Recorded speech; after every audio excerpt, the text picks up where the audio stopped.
That's the thing. Yeah. I see in companies like when I worked at my last company, they were like this.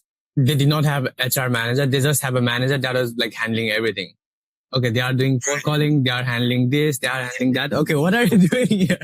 Like, This is a specialist. and when I was there, like I was in the marketing section. Okay, they did not have a how to say it. I think they were outsourcing their marketing thing to the company in Egypt, and they did not have a system to follow. When they hire, they did not have SOPs. Okay, they did not have the list. Okay, you have to do this to get this outcome in this timeline. They did not have the outlines, and when I went there, like I was blank. Okay, what do I do? And I think this happens to a lot of founders and their companies because the Frost guy they hire, and I don't think they train the Frost employee they hire well because they are just hiring for the hiring sake. Okay, they need to manage all of this thing. And they are like, I don't care about hiring. Just do the thing. Just do the thing, right? And I think that chain, once that chain starts to build up more and more, the company starts to break when they try to scale because the foundation is not laid out, right? Because the Frost employee they hired, they don't know exactly what's the role the next guy will be doing, what's the thing the next guy will be doing. The second employee, same thing happens to third, fourth, fifth, and like everything falls apart when they try to scale the companies. There's literally no clarity. So if a founder is setting up and they have no clarity about the next couple of hires that they need to make, it will fail because they could end up hiring the wrong person, number one. Yeah. Number two, they hire somebody but do not give them a job description. Exactly. Yeah. So you're hired, you think you've got this dream job, but actually it then becomes chaotic because they hire in marketing. But they want you to do something else that's not relevant. And you're like, well, how does this work?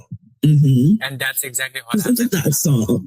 When I started in startup, I was the office manager, PA, and they bring me HR tasks to do because they didn't have a HR person. I did all three. In that startup, I was juggling so many different things. It was chaos. Yeah. And it's fine because you don't mind mucking in and getting your hands dirty. As the business starts to evolve and grow, the role has to change. Right. And that should be a constant communication about what is the expectation on both sides. What are the KPIs for this role, you know? And that's why it's good to have those check-ins. Good leaders continue to have check-ins. They continue to grow. They continue to understand that their expectation of the role will evolve. Things will start to evolve. Yeah. I mean, it's like they really don't understand. They see HR as the police of the organization. Exactly. Most people hate HR. I hate that analogy. I hate it. What we are is the heart as well as the mind of the organization. And I tell you for why. We look at the wellness of the employees. We see people breaking or people going through issues before the managers sometimes do. We're the ones that coach and guide managers and get managers to a point where they become leaders, where they grow certain skill sets and are able to do that themselves.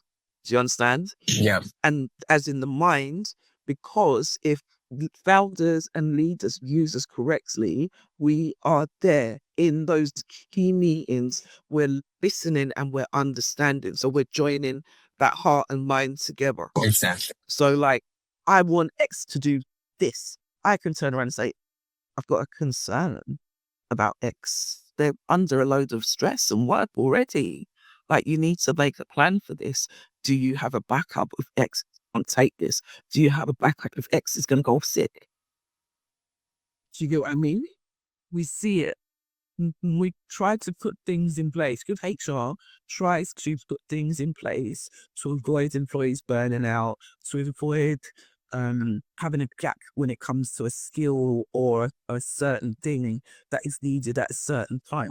We bridge the gaps between the organizations so it can flow. And that's what people need to understand. We're more than the police of an organization. You have innovative HR, that's where I where I find myself. That's where I want to be. And then you have the bog standard traditional HR. Come in, sign this, don't break that, don't do that. That's admin. I can do that in my sleep. Innovative and strategic HR is when you're sat at the leaders table and you're hearing what they're saying, and then you're 4 paces ahead to make sure that it happens, and it happens in the right order. And that sits alongside finance and your go-to-market person. And that's how I always tell if there's a good organization, if they have senior HR leadership wrapped into their strategic meetings. Because if we hear stuff firsthand, then we can help you begin to plan. Oh, that rhymed. This is just a small request. If you are one of the only people to watch this podcast, you have a special power of subscription. Your subscription directly helps us unlock our first $1,000 donation. When we hit 10,000 subscribers, you'll get to vote on which charity receives it. So please subscribe. Your voice truly matters.